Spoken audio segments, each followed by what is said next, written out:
Bismillahirrahmanirrahim. Assalamualaikum warahmatullahi wabarakatuh. Selamat sore, Bapak Ibu semuanya. Salam sejahtera untuk kita semua. Bertemu lagi kita pada mata kuliah metode penelitian kualitatif, ya, pada perkuliahan kelima. Sebelumnya saya melihat wajah-wajah yang sudah bergabung juga ya tadi di mata kuliah special event ya. Mungkin di sini ada yang baru atau gabungan dari kelas yang lainnya. Baik, Bapak Ibu, rekan-rekan semuanya, eh, Vicon kali ini adalah Vicon kedua, yaitu yang akan kita manfaatkan untuk mereview materi sampai pada akhirnya penjelasan tugas satu, ya. Output daripada tugas, ya, sorry bukan tugas satu, hanya tugas ya, tidak ada tugas satu dan dua. Di kelas ini saya hanya memberikan satu kali penugasan dengan bobot 20%, ya. Setelah dikerjakan tugas, langsung kita nanti akan masuk pada penilaian di dalam UTS dan penilaian di dalam UAS. Ya, output daripada tugas ini adalah menyusun proposal penelitian. Sebelum itu, saya akan mereview materi dari cukup banyak ya, karena sampai sekarang baru 2 kali Vicon kita ya. Jadi dulu kita Vicon pertama yang membahas tentang materi pertama, sementara materi kedua, ketiga, keempat, kelima, keenam, ketujuh ya. Sekarang kita ada di perkuliahan kelima itu mungkin sudah terwakilkan ya oleh video representatif gitu ya, yang saya coba ambil dan pilihkan dari YouTube gitu ya. Mohon maaf bila penjelasan yang apa video pembelajaran yang saya isi ya belum ready ya. Karena ini termasuk pada mata kuliah yang baru di semester atas ya, di semester 6. Tapi tidak apa-apa, kita gunakan kesempatan Vicon kali ini untuk mengingatkan barangkali teman-teman di sini ada yang sudah mendapatkan mata kuliah ini di universitas yang lain gitu ya. Karena kan sifat teman-teman di sini sangat heterogen ya. Ada yang memang benar-benar benar-benar fresh graduate dari SMA, dari SMK gitu ya, atau ada juga yang memang sudah mengenyam S1, bahkan sekarang juga sudah mengenyam pendidikan S2 ya, magister. Baik, Bapak Ibu, rekan-rekan, di pertemuan kedua kita akan sedikit mengulas ya, kita ekspres saja, akan sedikit mengulas eh, materi tentang studi kasus dan etnografi penelitian kualitatif. Studi kasus dan etnografi ya di dalam penelitian kualitatif. Apa yang disebut dengan studi kasus dan apa yang disebut dengan etnografi ya. Jenis penelitian kualitatif yang dua pendekatan ini ya di pertemuan kedua yaitu studi kasus dan etnografi. Studi kasus yaitu serangkaian kegiatan ilmiah yang dilakukan secara intensif, terperinci dan mendalam tentang suatu program peristiwa dan lain sebagainya ya. Saya tidak akan membacakan atau apa ya, atau lebih mengikuti secara tekstual, tetapi saya ingin memberikan poin besarnya atau intisarinya bahwa studi kasus merupakan salah satu pendekatan kualitatif, pendekatan penelitian kualitatif, gitu ya, yang dimana suatu fenomena, suatu peristiwa itu terjadi adanya unsur keunikan, gitu ya, adanya unsur keunikan dan juga adanya unsur keterbatasan. Apa maksudnya, gitu? Bila mana terjadi suatu peristiwa yang memang cukup unik, berbeda dari peristiwa yang lainnya, atau bahkan cenderung tidak bisa ditemukan di wilayah yang lainnya, gitu ya. Dan itu terjadi pada kurun waktu tertentu, misalkan hanya di bulan A atau hanya di bulan B, atau dalam kurun waktu hanya terjadi di hari A atau di hari B, gitu ya. Atau hanya terjadi di wilayah A atau di wilayah B, gitu.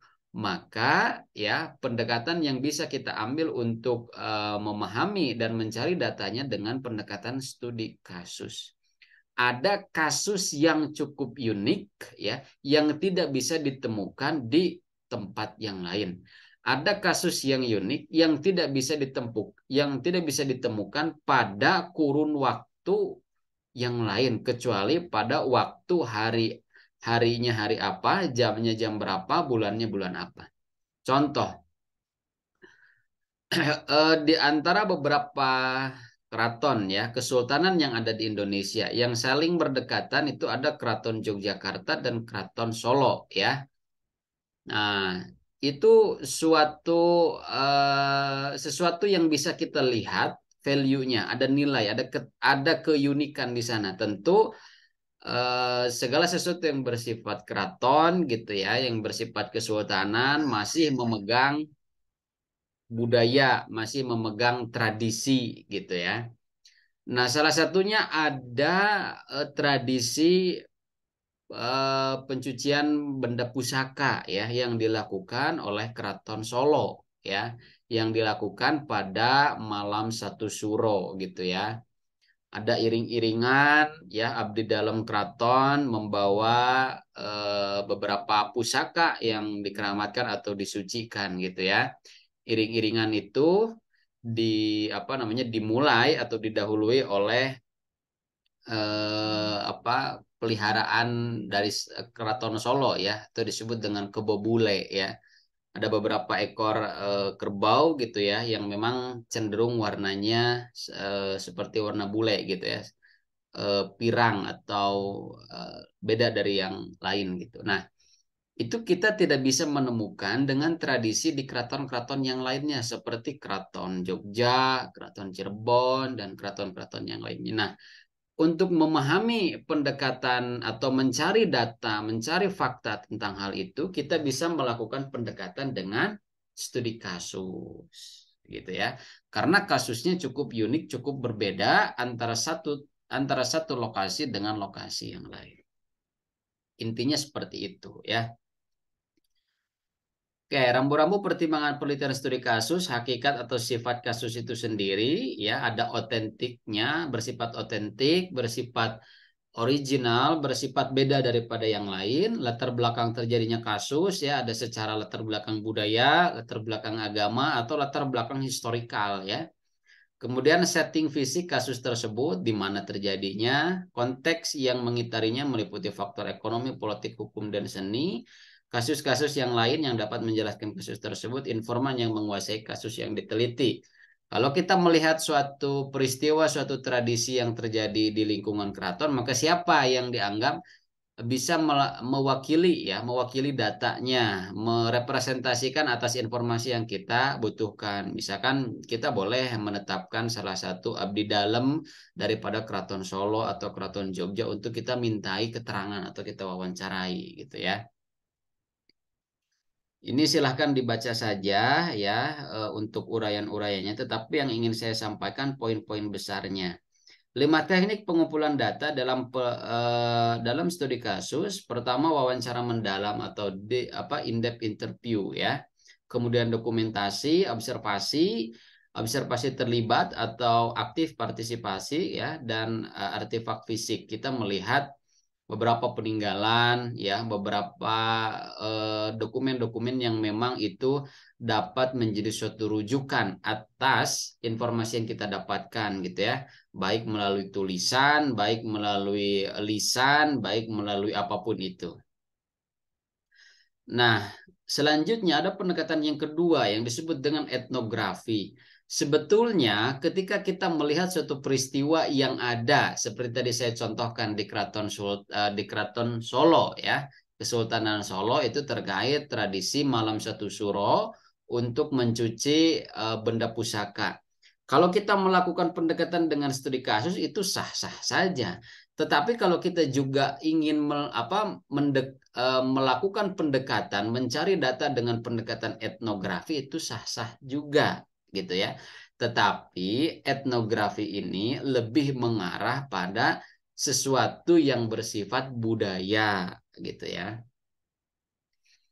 Kalau etnografi itu bersifat budaya, kecenderungannya itu seperti itu. Jadi benangnya kalau berbicara tentang etnografi, maka berbicara tentang penelitian budaya, ada komunikasi budaya, bagaimana interaksi antar personal di dalam lingkungan keraton gitu ya, antara abdi dalam seperti apa, kemudian ada pantangan, ada larangan dan lain sebagainya.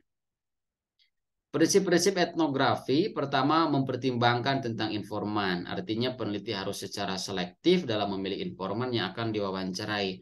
Maka kita harus benar-benar mengkonfirmasi informan ini mengetahui tidak mengenai seluk-beluk budaya yang akan kita kejar datanya, yang akan kita cari ya informasinya. Kemudian mengerti informan. Mengerti di sini memiliki arti bahwa peneliti harus mempertahankan hak-hak asasi, kepentingan, dan sensitivitas.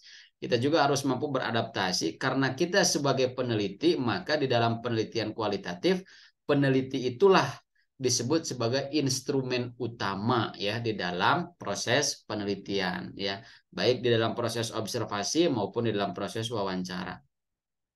Yang ketiga, penyampaian tujuan penelitian. Peneliti harus menyampaikan maksud, tujuan, dan keperluan data kepada informan sehingga mereka dapat membantu penelitian yang ada. Bagaimana sih teknik wawancara yang dikatakan ideal, yang dikatakan baik? Wawancara yang dikatakan ideal atau dikatakan baik itu layaknya seperti kita sedang ngobrol santai gitu ya. Tetapi arah obrolannya, pertanyaan-pertanyaannya tidak keluar dari benang merah apa yang ingin kita tanyakan gitu. Kalau kita cenderung kaku ya melihat secara kontekstual apa yang ingin ditanyakan, maka dikhawatirkan jawaban yang akan keluarnya tidak bersifat alami gitu ya. Tidak bersifat apa yang menjadi informasi dasar gitu karena memang ada ketegangan, ada situasi yang kaku ketika informan itu dihadapkan pada berbagai lembar kertas yang kita baca untuk apa melayangkan beberapa pertanyaan. Kemudian melindungi privasi informan gitu ya. Di dalam etika penulisan karya ilmiah dalam bentuk jurnal ataupun skripsi ya, informan itu nanti harus disebutkan inisialnya saja gitu ya. Terlebih isu yang diangkat itu isu sensitif, apakah isu tentang agama, budaya, ekonomi gitu ya, atau isu-isu sensitif yang lainnya. Kemudian jangan mengeksploitasi informan ya, biarkan informan untuk memberikan, bercerita senatural mungkin gitu ya. Jangan kita eksploitasi, jangan kita memanfaatkan informan semata-mata terkait apa yang kita butuhkan gitu ya, data yang kita cari gitu. Tetapi setelah penelitian selesai harus memberikan balas jasa kepadanya ya. Jadi diperhatikan juga etika setelah saat proses penelitian, saat proses wawancara, proses observasi, dan setelah itu. Kemudian memberikan laporan kepada informan ya setelah peneliti selesai setelah penelitian selesai, etnografer harus memperlihatkan atau melaporkan kepada informan benar atau tidak gitu ya. Data yang saya catat gitu. Nanti di dalam proses observasi ada yang disebut dengan file note ya, catatan lapangan. Jadi nanti di cross check apakah catatan lapangan ini sesuai dengan rekaman ya saat wawancara itu dilangsungkan gitu. Elemen inti peneliti etnografi menggunakan penjelasan detail, gaya laporan seperti bercerita ya, storytelling, baik itu deskriptif ya, naratif atau eksploratif gitu ya.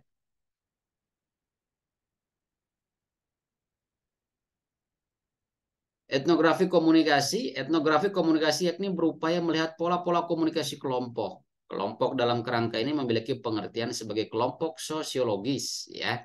Oleh karena itu etnografi komunikasi dapat dikemukakan sebagai penerapan metode etnografi untuk melihat pola-pola komunikasi.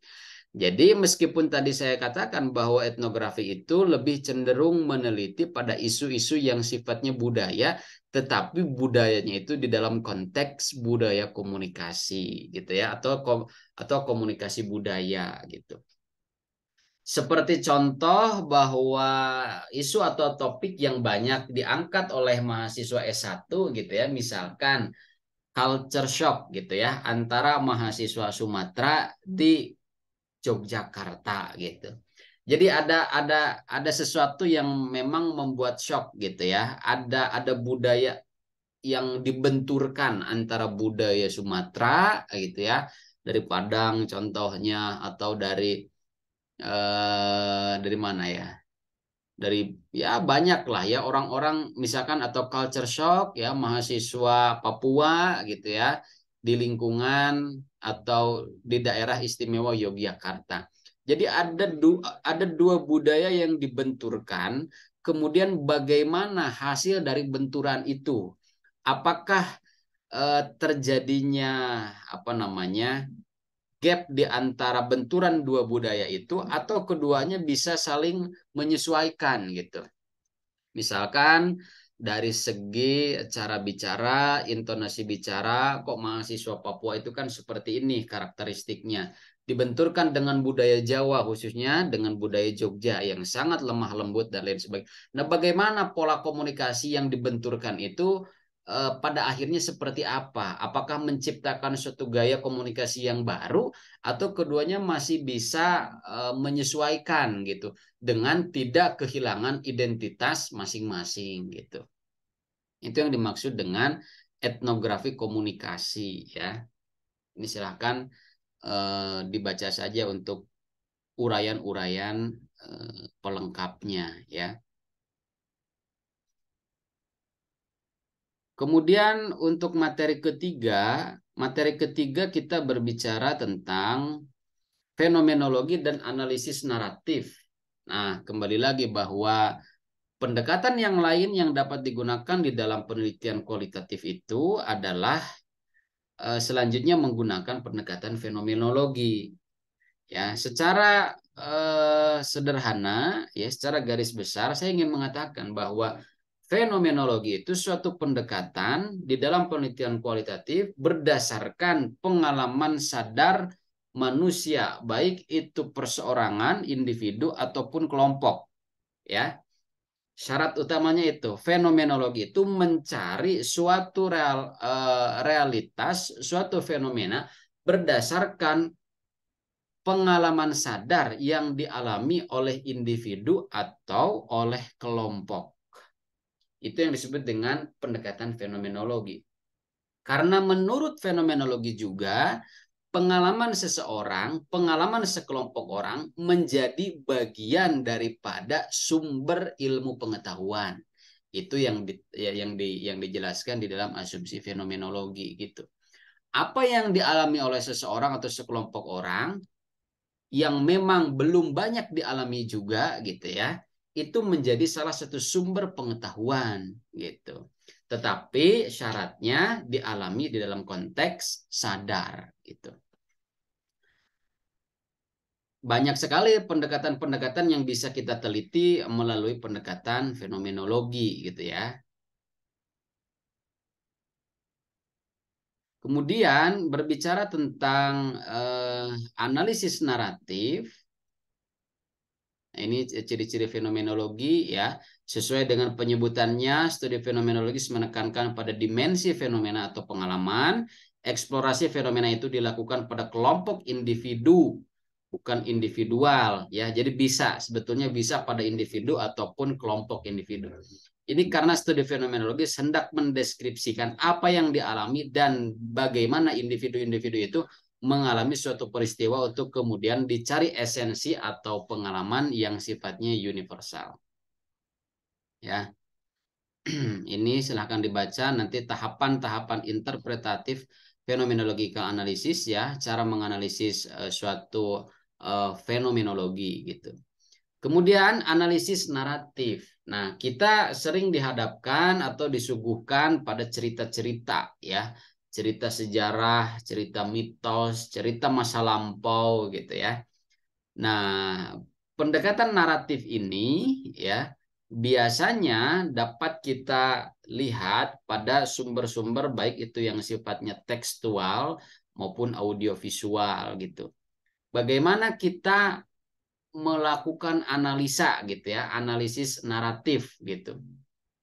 Sebagai suatu pendekatan ya di dalam memahami konten atau teks ya.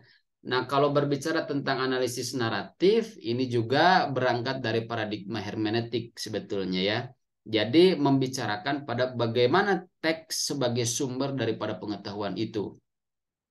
Kita pahami lebih detail bahwa analisis narasi gitu ya, menggabungkan temporalitas peristiwa-peristiwa yang rumit dan kesimpulan evaluatif yang secara bersama-sama membangun cerita yang koheren gitu ya. Jadi ada bauran cerita-cerita gitu dari sumber yang memang kita lihat, dari sumber yang memang kita dengar. Baik melalui media konvensional maupun media digital gitu ya. Narasi sebagai sebuah strategi penelitian bahwa riset narasi sebagai tipe desain kualitatif yang spesifik. Narasinya dipahami sebagai teks yang dituturkan atau dituliskan dengan menceritakan tentang peristiwa, aksi yang terhubung secara kronologis gitu ya.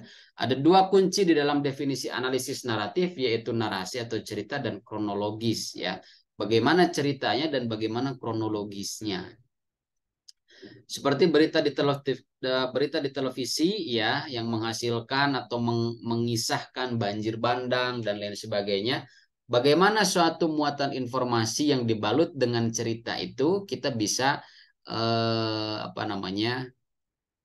bisa memahami gitu ya dengan pendekatan analisis naratif atau dengan bahasa lain sebagai analisis isi gitu ya, dan ada analisis isi terkait apa yang disampaikan oleh media, apa yang disampaikan oleh sumber-sumber yang memang mengisahkan atau menceritakan gitu ya. Di sini muncul pertanyaan, jika narasi juga terkait dengan pengalaman manusia, maka apa perbedaan antara narasi dengan fenomenologi? Nah, ini perbedaannya ya. Kalau fenomenologi berbicara tentang atau memberikan titik tekan pada pengalaman individu-individu di mana pengalaman-pengalaman dicari esensinya. Jadi apa sih esensi dari pengalaman yang dialami oleh individu atau sekelompok individu?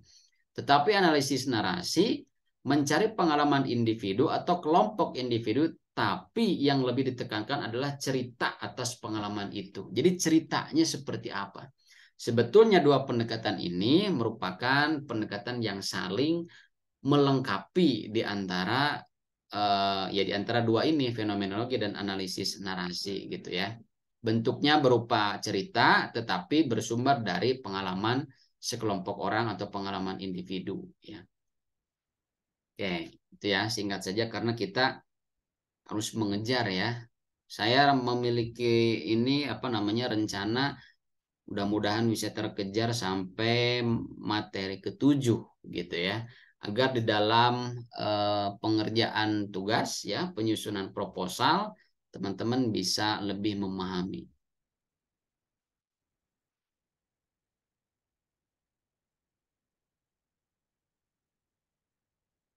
Kemudian di materi pertemuan keempat ya, itu kita berbicara tentang analisis wacana di dalam penelitian kualitatif. Apa yang disebut dengan wacana?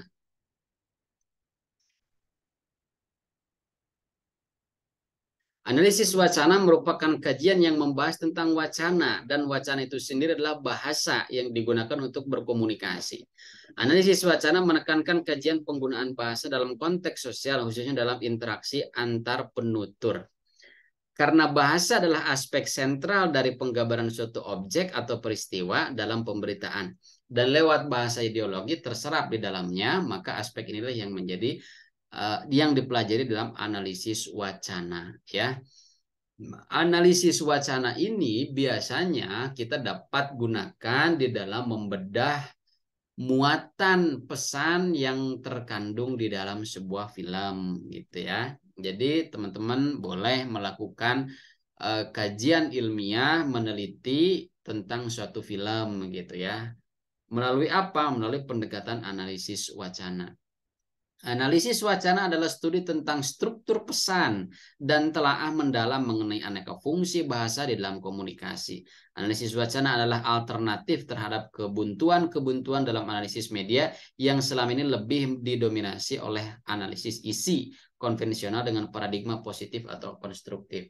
Jadi kalau kita berbicara tentang pesan, ya tentu kita tidak akan terpisah antara pesan verbal dan non-verbal. Di sana juga kita akan memperhatikan dan melibatkan semiotika, ya. Ada coding dan decoding gitu ya. Ada sesuatu yang menyimbolkan makna di balik simbol gitu ya, makna pesan di balik simbol gitu. Jadi dapat kita simpulkan secara sederhana bahwa wacana secara sederhana bisa diartikan sebagai segala komunikasi lisan atau tulisan yang sistematis dan memiliki tujuan tertentu. Wacana terutama terkait dengan hubungan antar konteks sosial dan pemakaian bahasa. Bahasa dianalisis bukan hanya dengan menggambarkan semata dari aspek kebahasaan, tetapi juga dihubungkan dengan konteks. Konteks di sini berarti bahasa dipakai untuk tujuan dan praktik tertentu. Apakah bahasa daerah, ya, ataukah bahasa diplomasi, ataukah bahasa kiasan. Nah, di sana kita harus bisa membedah makna sesungguhnya atau makna di balik simbol yang digunakan gitu. Model analisis wacana, ya, menurut Rogers ini ada dua. Pertama, Rogers memandang bahwa sebagai praktik sosial melalui suatu kelompok atau memantapkan dan menyebarkan ideologinya dengan melihat bagaimana tata bahasa atau grammar dan pilihan kosakata tertentu membawa implikasi pada ideologi tertentu. Bagaimana kita memiliki kepekaan terkait penggunaan bahasa gitu ya. Ada bahasa-bahasa yang memang merendahkan derajat kaum perempuan kalau kita lihat di dalam berbagai film contohnya. Atau memang bahasa-bahasa kiasan yang itu mengarah pada, apakah itu mengarahkan pada seksualitas atau mengarahkan pada pencemaran nama baik atau mengarahkan pada penistaan agama dan lain sebagainya gitu ya. Jadi itulah yang digunakan sebagai alat gitu ya untuk membedah bagaimana sih struktur pesan, struktur bahasa di dalam suatu di dalam suatu film contohnya. Kelebihan analisis wacana dapat diterapkan pada setiap situasi dan setiap subjek, dapat membimbing seseorang untuk berpikir kritis. Data yang ada dapat direkonstruksi untuk mengembangkan kerangka yang sudah ada sebelumnya, gitu ya. Tidak ada teknologi atau dana yang diperlukan, tetapi analisis wacana dapat mengakibatkan perubahan mendasar pada setiap aspek kehidupan sosial. Jadi kadangkala melalui penelitian analisis wacana ini lahirlah gitu ya berbagai kritik-kritik sosial atas apa yang menjadi produk sosial itu sendiri. Film itu kan menjadi produk sosial gitu ya. Film yang menggambarkan atau merepresentasikan Jakarta, seperti dulu ada film Jakarta Undercover gitu ya, atau film-film yang lain lah. Film-film yang berangkat daripada historical agama, contohnya apa ya dulu tuh yang menceritakan tentang lahirnya Muhammadiyah ya, judulnya apa ya teman-teman, ada yang ingat? Ataupun film-film yang berangkat dari historical sejarah, historical agama, historical budaya dan lain sebagainya. Coba kita pahami, kita analisa bagaimana struktur penggunaan bahasa, bagaimana semiotika yang terkandung di dalam film-film tersebut gitu. Kekurangan analisis wacana ya silahkan dibaca sendiri. Nah, bagaimana tahapan melakukan proses penelitian berangkat dari analisis wacana? Pemilihan masalah sebagai langkah pertama, kemudian pemilihan teks berita, ya, analisa tingkat kosakata, analisa tingkat tata bahasa, interpretasi hasil analisis, kesimpulan dan deskripsi hasil analisis. Ya, ada wacana tulis dan wacana lisan. Ini menjadi dua kategori besar dari jenis wacana, ya. Ini ya contoh dari judul penelitian analisis wacana iklan TV Pepsodent gitu ya, analisis wacana berita kasus Senturi, analisis tindak tutur, analisis RUU pemilu, analisis wacana pada iklan pada film ABC, itu bisa ya, sah-sah saja gitu. Jadi kalau berbicara tentang ruang lingkup penelitian komunikasi itu sangat sangat luas gitu ya, dari produk-produk sosial dalam bentuk film, dalam bentuk iklan, dalam bentuk pemberitaan, itu kita bisa membedah berdasarkan pendekatan yang disesuaikan. Kalau ada yang ingin ditanyakan, boleh langsung bertanya langsung ya di tengah penjelasan saya, boleh langsung mengkonfirmasi atas apa yang saya sampaikan ya. Barangkali ada kebingungan atau ada sesuatu yang salah yang saya sampaikan.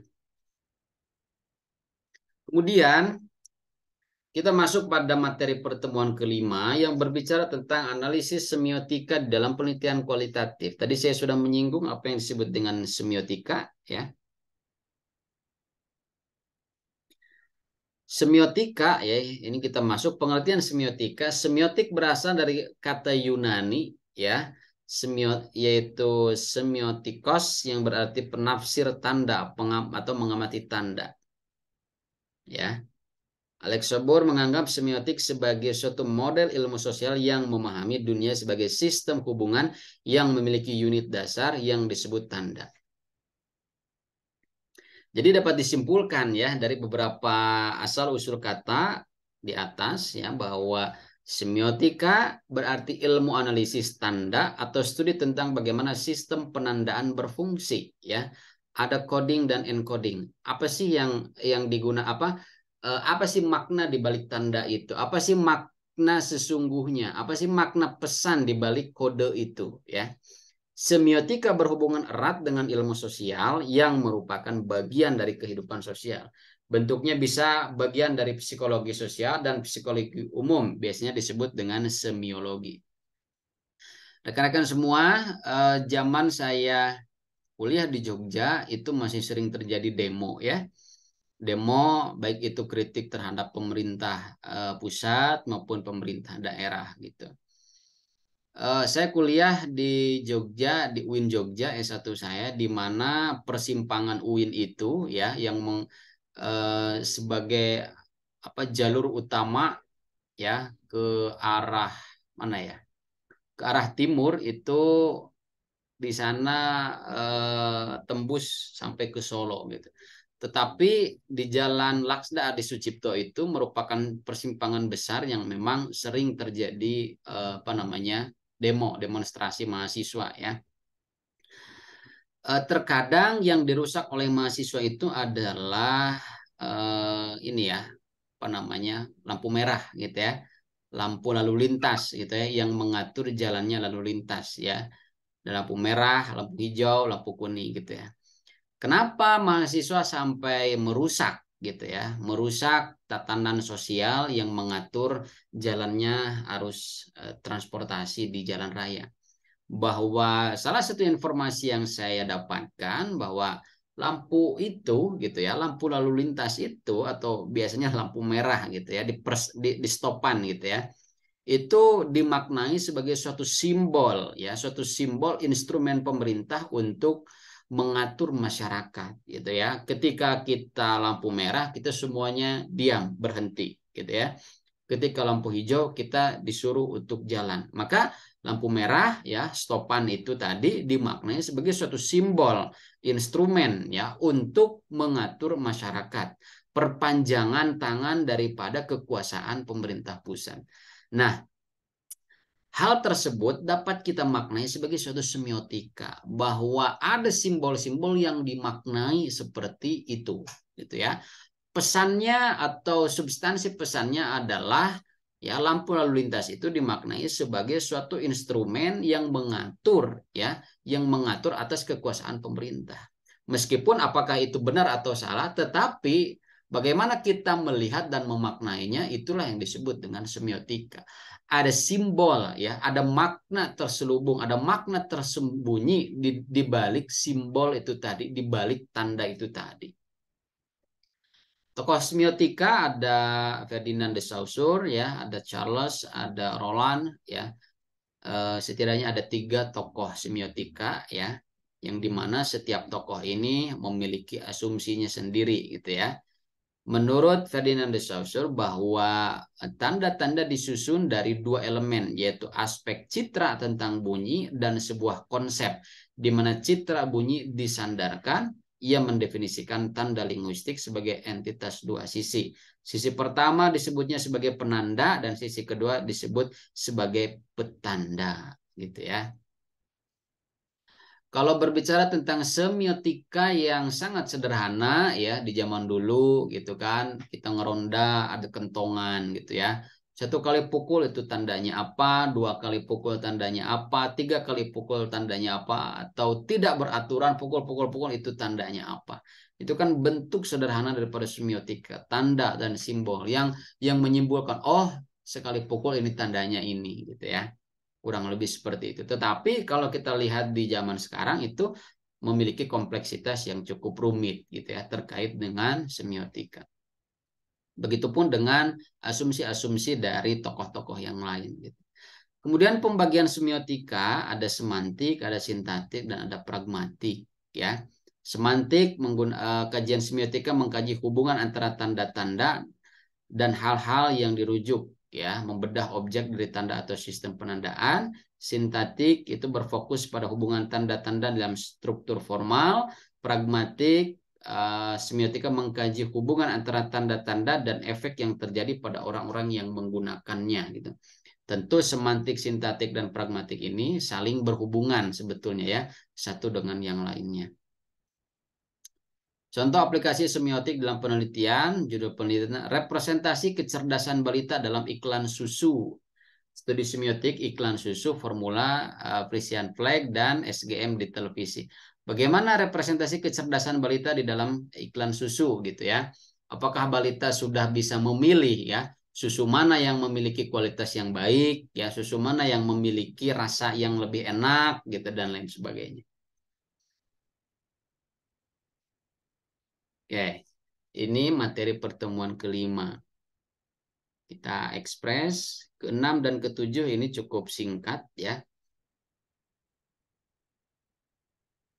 Materi pertemuan keenam berbicara tentang kajian pustaka atau literatur review ya. Di dalam penelitian fungsi atau kedudukan kajian pustaka ini sangat penting. Tujuannya apa? Pertama untuk menghindari plagiarisme ya, yang kedua untuk bisa mengetahui batasan-batasan penelitian yang akan kita lakukan gitu ya. Manakala penelitian yang akan kita lakukan toh sebetulnya sudah dilakukan oleh peneliti terdahulu ya. Kajian pustaka disebut juga dengan literatur review. Kajian pustaka merupakan suatu uraian atau deskripsi literatur yang relevan dengan bidang atau topik tertentu ya. Topik penelitian serupa dengan yang akan dilakukan. Suatu kajian pustaka memberikan informasi tentang peneliti dan kelompok peneliti yang memiliki pengaruh dalam suatu bidang tertentu. Landasan teoritis ini penting bagi seorang peneliti karena penelaahan kepustakaan ini merupakan bagian penting. Jadi kajian pustaka ini digunakan untuk mencari gap research ya, untuk mencari perbedaan. Minimal ada satu poin yang menjadi pembeda antara peneliti kita dengan peneliti terdahulu itu sudah masuk ya, sudah sah gitu.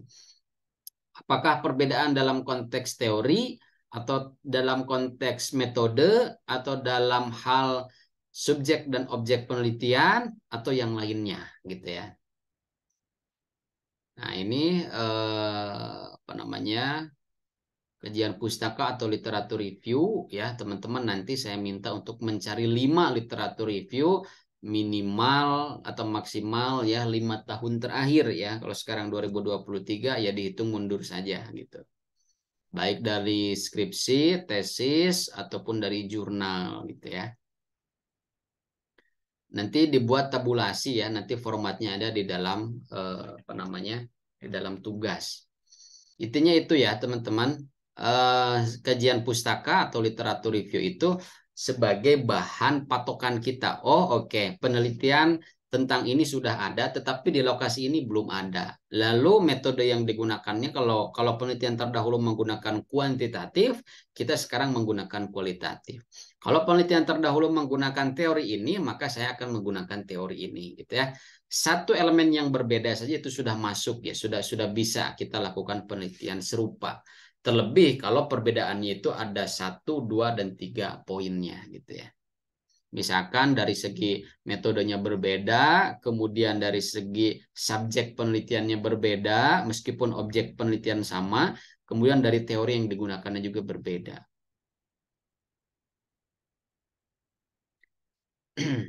Nah, selanjutnya di pertemuan ke-7, teman-teman harus sudah mulai menyusun redaksi dari proposal penelitian. Kita akan belajar bagaimana mencari atau menentukan topik penelitian, ya. Topik itu bisa kita lihat, bisa kita cari berdasarkan isu, berdasarkan program, berdasarkan kelompok sasaran, berdasarkan unit analisis, berdasarkan bidang ketertarikan kita, strategi, berdasarkan setting, ya, setting wilayah atau setting waktu. Bagaimana menentukan judul penelitian? Judul penelitian menggambarkan interaksi antara dua variabel atau lebih. Jadi harus ada dua variabel yang memang saling berkaitan, ya. Baik membedakan pengaruh atau menghubungkan gitu ya, keterkaitan. Biasanya penelitian kualitatif itu tidak menggunakan redaksi pengaruh, tidak menggunakan redaksi hubungan gitu ya, yang sifatnya itu saling mengkonfirmasi ada pengaruh atau tidak, ada hubungan atau tidak, itu redaksi dari judul penelitian kuantitatif. Kalau kualitatif itu sifatnya lebih cair, lebih fleksibel, dan lebih eye catching, biasanya seperti itu ya. Judul tidak lebih daripada 3 baris ya, secara singkat, mengandung konsep atau variabel. Ya, usahakan tidak lebih dari 2 variabel saja ya untuk di strata S1 gitu. Jadi ada variabel X dan ada variabel Y gitu, sudah cukup. Ada 2 variabel maksud saya, tidak perlu untuk 3 variabel. Mengandung batasan lokasi ya, ada wilayah batasan. Lalu setelah menemukan judulnya atau berangkat dari topik tadi, ya topik itu tema besar. Oh, saya pengen melakukan penelitian di level komunikasi interpersonal, Pak, gitu, boleh. Nah, menentukan topik melalui level komunikasi pun boleh, ya. Lalu kita kerucutkan lagi bagaimana redaksional daripada judulnya, silahkan, gitu ya. Banyak sekali contoh-contoh judul penelitian, judul skripsi di Google gitu ya, yang bisa kita ATM, amati, tiru, modifikasi. Setelah itu teman-teman diminta untuk menyusun pendahuluan atau latar belakang masalah. Tentunya yang disebut dengan latar belakang masalah, teman-teman harus menjelaskan masalah ya. Harus ada masalah yang dituliskan di dalam latar belakang. Permasalahan penelitian adalah jantung dari penelitian. Kalau teman-teman gagal menjelaskan masalah, maka akan dipertanyakan terkait upaya untuk meneruskan penelitian itu. Karena untuk apa melakukan penelitian, toh tidak ada masalah yang ingin diselesaikan gitu ya. Penelitian yang baik selalu dimulai dari perumusan masalah. Penelitian yang baik juga ya. Jadi nanti apakah hanya 1, 2, atau 3? Ya, maksimal 3 lah ya. 3 rumusan masalah itu nanti akan menghasilkan beberapa data penelitian yang sudah kita olah ya berdasarkan hasil wawancara atau hasil observasi. Fenomena sosial yang layak diteliti tidak cukup menarik dan unik saja, tetapi harus mengandung masalah yang signifikan. Menurut kita menarik, menurut kita unik, tetapi ada nggak urgensinya, gitu ya? Itu juga harus diperhatikan. Bagaimana menuliskan pendahuluan atau latar belakang, ya? Nah, ini pendahuluan menjelaskan suatu isu atau concern yang dapat menuntun pada penelitian. Jadi ditentukan lokus masalah. Ada yang disebut dengan lokus masalah ya. Lokus masalah itu adalah intisari dari permasalahan. Tinggal teman-teman menuliskannya ya secara paradigma terbalik gitu ya. Secara piramida terbalik, sorry ya. Jadi dimulai dari kerangka umum, kemudian lebih mengerucut pada inti permasalahannya yang nanti dipertegas pada rumusan masalah. Apa sih yang ingin diteliti atau dicari dari penelitian ini? Ya, bagaimana menuliskan pendahuluan, latar belakang masalah, ada jelaskan area atau bidang risetnya, jelaskan isu-isu relevan, dilakukan dengan struktur piramida terbalik, jelaskan mengapa judul penelitian Anda penting untuk diangkat, perkaya dengan penelitian terdahulu. Nah, fungsi daripada literatur review tadi boleh digunakan di dalam latar belakang ya. Jadi saya minta nanti 5 untuk dicari peneliti yang sesuai, yang mendekati dengan rencana penelitian yang akan kita lakukan. Itu boleh data-datanya dimasukkan sebagai bangunan argumen yang dapat dipercaya gitu ya oleh penguji nantinya. Atau menggunakan data sekunder ya dari website, dari jurnal yang itu bisa mewakili data-data yang akan kita kemas semenarik mungkin gitu ya, yang akan meyakinkan pembaca, yang akan meyakinkan penguji bahwa masalah ini layak untuk diteliti gitu. Cara menyusun latar belakang seperti apa? Cari data dan fakta mengenai fenomena penelitian yang diangkat, buat gambaran alur kerangka latar belakang masalah, menyusun latar belakang masalah secara sistematis dari umum ke khusus, ya, dan lain sebagainya. Silakan teman-teman baca sendiri.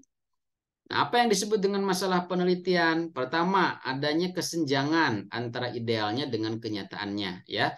Berarti keluar daripada hukum dasein desolen gitu ya. Kalau seperti ini terjadinya, maka akibatnya seperti ini. Nah, tetapi di dalam fenomena yang kita lihat, fenomena sosial yang kita dapatkan, yang kita alami, yang kita temukan, kok berbeda dengan hukum dasein dasolen. Nah, itu menjadi suatu pertanyaan besar dan menjadi suatu masalah.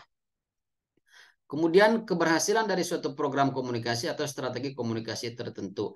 Bagaimana misalkan kita melihat suatu strategi yang dilakukan oleh pemerintah Kabupaten A, pemerintah Provinsi A. Kok kok berhasil ya melakukan program A, B, C. Sementara di wilayah lain program ini cenderung gagal gitu. Nah, kita juga melihat keberhasilan itu sebagai suatu masalah gitu. Apa sih tips and triknya? Nah, maka perlu kita teliti, perlu kita kaji untuk mendapatkan informasi yang nantinya hasil daripada penelitian itu menjadi rekomendasi bagi instansi-instansi yang lainnya. Jadi masalah itu sebetulnya tidak selalu bersifat negatif. Masalah itu juga dapat bersifat positif. Ada teori, pernyataan atau konsep yang perlu diuji lebih lanjut saat ini gitu ya. Nah, biasanya dari teori-teori yang digunakan oleh penelitian terdahulu itu belum tuntas. Kita kembangkan, kita lanjutkan. Kemudian keunikan dari komunitas, fenomena, proses interaksi, pola komunikasi tertentu. Ada sisi keunikan, differentiation antara fenomena ini dengan fenomena yang lainnya. Itu boleh ya, kita angkat sebagai suatu masalah penelitian. Masalah penelitian harus memperhatikan terjadi kesenjangan, terjadi kontradiksi, terjadi ketidakcocokan atau konsekuensi logis yang belum diketahui atau belum dapat dipertanggungjawabkan. Ya, seperti tadi saya katakan ya, bahwa tulisan wartawan seharusnya objektif itu dasolen ya. Kenyataannya banyak dijumpai wartawan yang subjektif dase. Nah, ini kan menjadi suatu problematika, menjadi suatu masalah. Ini bisa dibaca saja contoh-contohnya. Nah, kemudian kita langsung masuk pada bagaimana kita merumuskan masalah, ya. Masalah itu sebetulnya bisa kita temukan sebelum penyusunan proposal itu dimulai, gitu ya. Baik dengan wawancara, baik dengan observasi atau melakukan prasurvei. Ya, prasurvei itu bisa di dalamnya ada wawancara, juga bisa di dalamnya ada observasi, gitu ya. Atau pra-research, gitu ya. Oh, ada masalah. Tetapi bagaimana setelah latar belakang itu disusun sedemikian rupa, bagaimana sih menyusun redaksional rumusan masalah? Rumusan masalah penelitian adalah persoalan pokok dari masalah yang diteliti. Rumusan masalah biasanya berupa kalimat tanya apa, bagaimana, sejauh mana, apakah, gitu ya. Jadi bagaimana pola komunikasi antar masyarakat adat di lokasi A, gitu ya. Bagaimana proses penyesuaian atau proses adaptasi masyarakat modern dan masyarakat adat di wilayah A, ya.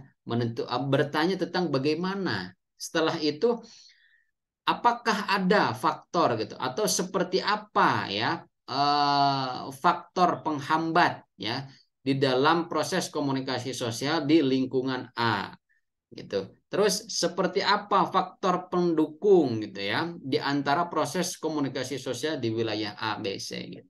Biasanya ada rumusan masalah selanjutnya untuk melengkapi rumusan masalah yang satu ya, minimal ada dua, ada tiga gitu.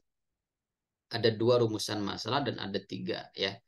Ya mungkin teman-teman boleh dua, boleh tiga ya. Prinsip-prinsip rumusan masalah ya, prinsip yang berkaitan dengan teori, prinsip yang berkaitan dengan maksud perumusan masalah. Sorry ini double ya. Prinsip hubungan faktor, fokus sebagai wahana untuk membatasi studi, ya. Jadi rumusan masalah ini menjadi apa ya, batasan, ya, menjadi batasan atau membatasi ruang lingkup kajian, ya. Jadi apa yang ditanyakan itulah yang dicari nanti di dalam proses observasi dan wawancara gitu. Prinsip yang berkaitan dengan kriteria inklusi eksklusi, prinsip yang berkaitan dengan bentuk dan cara perumusan masalah dan lain sebagainya. Strategi merumuskan masalah penelitian seperti apa? Menemukan fenomena sosial yang unik, menarik, dan mengandung masalah tentunya. Menjelaskan argumen mengapa hal tersebut dianggap sebagai masalah, ya. Merumuskan pertanyaan yang berhubungan dengan masalah tersebut, memilih satu atau lebih pertanyaan-pertanyaan yang dianggap penting untuk dijawab melalui penelitian yang hendak dilaksanakan. Bentuk-bentuk masalah penelitian, misalkan permasalahan deskriptif, yaitu menggambarkan redaksinya, bagaimana implementasi, bagaimana sikap, bagaimana kualitas, itu untuk menggambarkan, ya, permasalahan deskriptif. Kalau permasalahan komparatif, itu permasalahan yang membandingkan biasanya, ya. Bagaimana implementasi kebijakan desainer Indonesia pada masa Orde Lama dibandingkan dengan masa Orde Baru. Itu mengkomparasi, ya, dibandingkan, mengkomparatif. Kemudian yang kedua, sebelum dan sesudah, itu ya, ada membandingkan periode, ya. Kemudian yang ketiga, kualitas pelayanan petugas pajak terhadap wajib pajak di KPP Tebet dan KPP Pasar Minggu, ya. Ada satu wilayah dengan wilayah yang lain itu dibandingkan. Lalu permasalahan asosiatif, menghubungkan. Adakah hubungan, bagaimana pengaruh, bagaimana dampak? Ini biasanya digunakan pada redaksi rumusan masalah penelitian kuantitatif. Gitu, ya. Nah, tujuan penelitian saya rasa teman-teman ini juga sudah paham dan sangat mudah gitu, ya. Simpelnya teman-teman mencari contoh-contoh proposal penelitian. Tujuan penelitian itu digunakan atau diuraikan seperti apa, strategi merumuskan tujuan penelitian, lalu signifikansi penelitian, ya, untuk akademis, untuk praktis, dan untuk sosial masyarakat umum gitu, ya. Ada yang ingin ditanyakan sampai di sini? Kita sudah maraton, ya, dari pertemuan 2 sampai ke 7.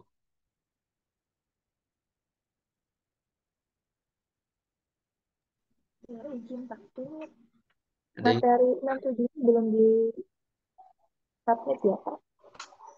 Kalau tidak ada, Di admin. kita masuk ke tugas, ya. Izin bertanya. Ya, ya, silakan Mbak Tika Mutiara.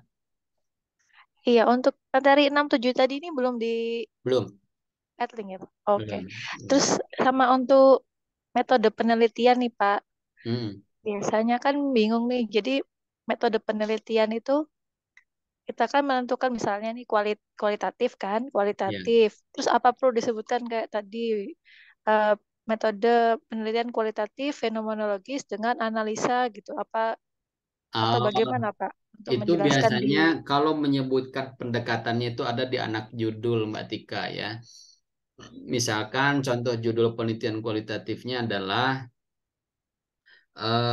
pola komunikasi keluarga, eh, pola komunikasi jarak jauh antara anak dengan orang tua pada keluarga broken home. Contoh, ya, gitu.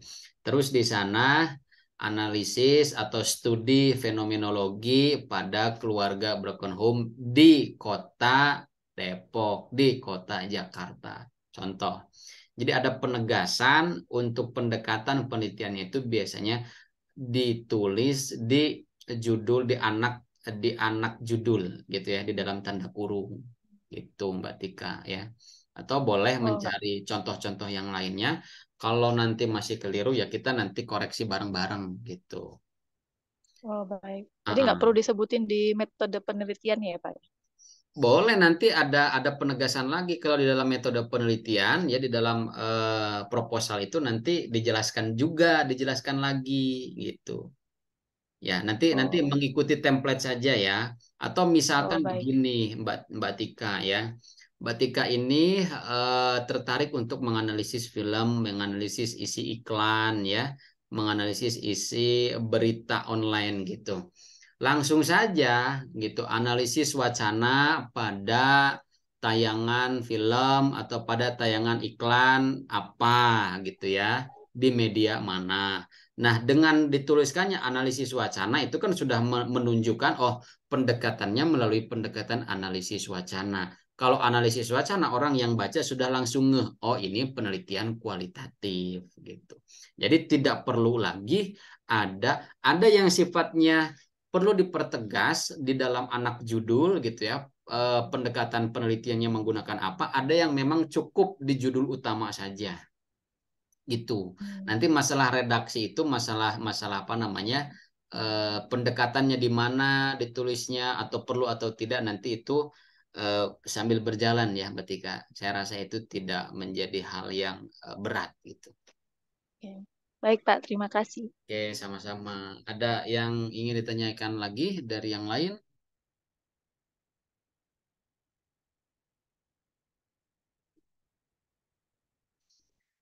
Oke, di sini ada tugas metode penelitian kualitatif, bobotnya 3 SKS ya, sifatnya individu. Teman-teman, saya minta menyusun proposal penelitian yang dilakukan secara individu. Setiap individu mengerjakan step by step ya. Step pertama mencari dan menentukan topik atau judul penelitian, kemudian menuliskan latar belakang, merumuskan pertanyaan dan tujuan penelitian, lalu mencari 5 literatur review 5 tahun terakhir ya, dari 2018 sampai 2022, mencari dan menentukan teori, membuat kerangka berpikir peneliti ya, dan menulis metode penelitian. Nanti kalau tentang kerangka berpikir masih kebingungan, nanti saya berikan juga namanya materinya ya. Template proposal terlampir. Saya berikan waktu sampai tanggal 21, apakah bisa diterima cukup gitu ya, sekitar 2 minggu atau perlu tambahan waktu? Cukup ya, 2 minggu ya, mengerjakan proposal. Kalau tidak ada yang komplain berarti cukup. Kemudian proposal ya, masuk pada template-nya, teman-teman menuliskan judul penelitiannya, nama dan NIM-nya seperti apa ya, dituliskan. Langsung mengisi latar belakang masalah.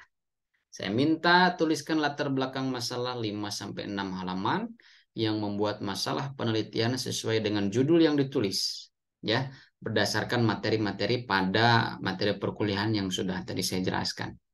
Dukung deskripsi yang Anda tulis dengan data sekunder, misalnya dari website, pemberitaan online, website perusahaan, atau dari informan jika Anda telah melakukan pra-research ya.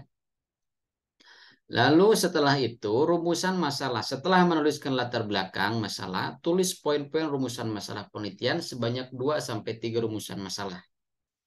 Tujuan penelitian, tuliskan dan jelaskan apa tujuan dari hasil penelitian yang akan Anda lakukan.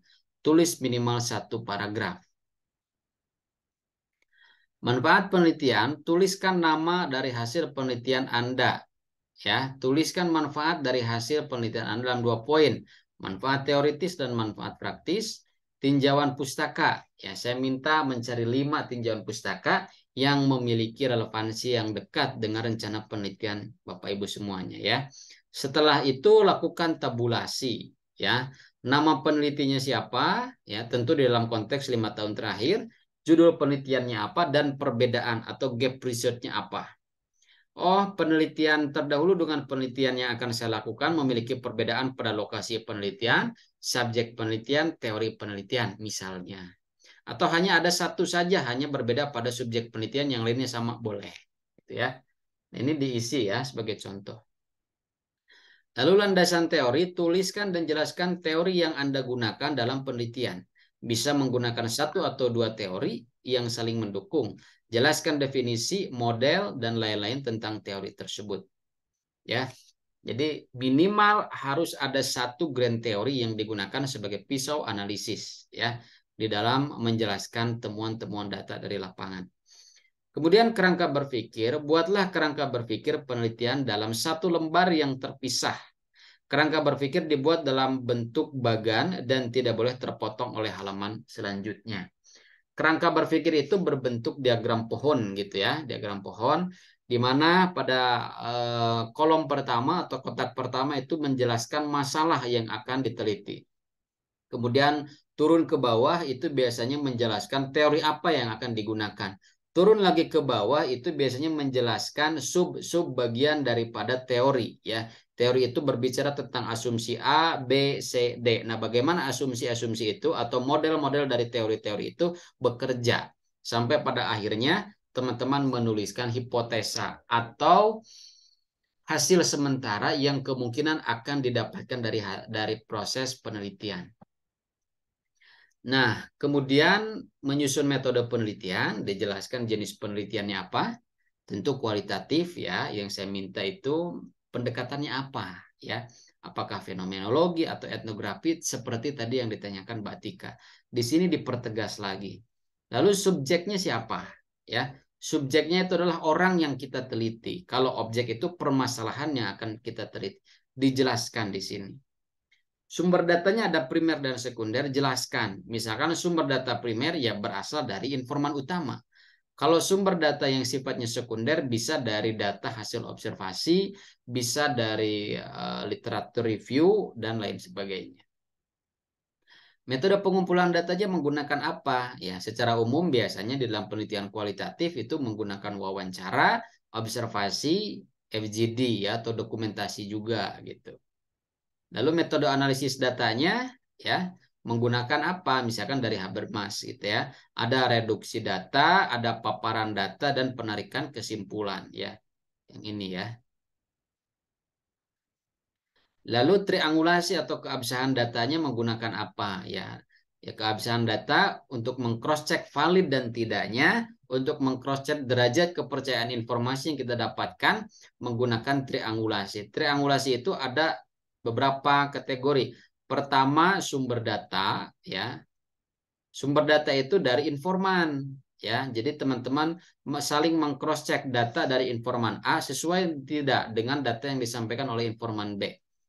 Atau triangulasi teori, teman-teman menggunakan lebih daripada satu teori. Jadi untuk meng-cross-check apakah teori satu dengan teori yang lain itu saling menguatkan atau saling melemahkan.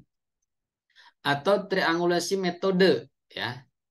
Triangulasi metode itu biasanya digunakan ketika data yang saya dapatkan melalui wawancara seperti ini lalu di cross-check lagi dengan observasi. Menurut si A ternyata ada kebiasaan-kebiasaan di wilayah A, yaitu kebiasaannya setiap malam Jumat mengadakan selamatan, pengajian atau apa. Kita cross check datang malam Jumat apakah ada ya kegiatan atau tradisi seperti yang disampaikan atau tidak ada. Kalau kontradiksi berarti tidak valid informasi yang disampaikan oleh informan. Kalau memang benar-benar terjadi berarti valid atau terkonfirmasi data yang disampaikan melalui wawancara gitu ya. Nah, selain tadi ya sumber data ada yang terlewat, selain mengcross-check data dari informan, teman-teman juga bisa menghadirkan informan ahli. Kalau teman-teman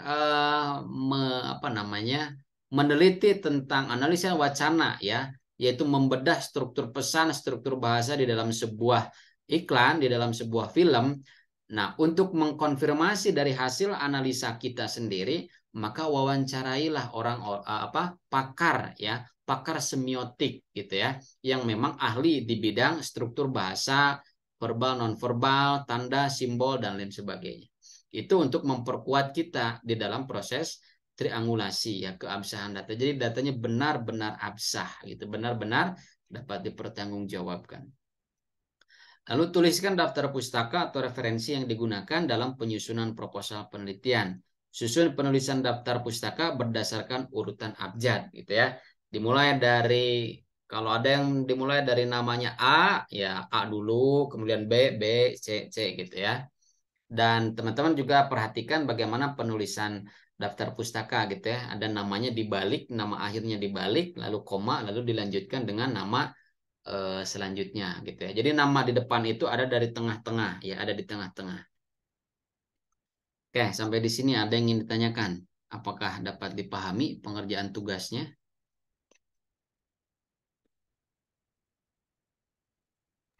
Pak, maaf.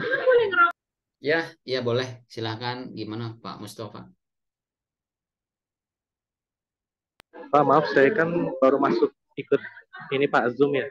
Tadi dari Ya, awal belum melihat, baru sampai setengah sampai akhir Pak. Ini untuk judul itu bebas ya Pak?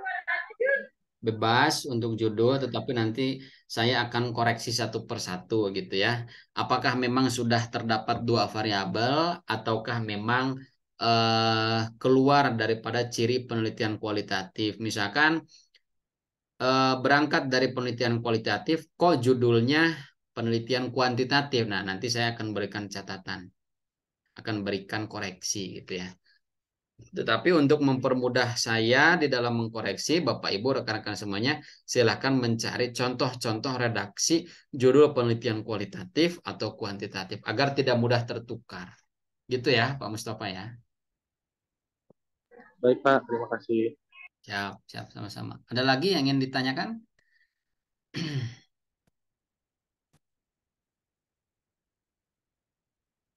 Untuk pengerjaan tugasnya, saya rasa bisa bisa dipahami ya, karena petunjuknya sudah ada, template-nya sudah ada, waktunya 2 minggu ya. Silahkan teman-teman memaksimalkan waktu ini untuk mengerjakan dan disubmit dalam bentuk PDF ke dalam LMS sampai tanggal 21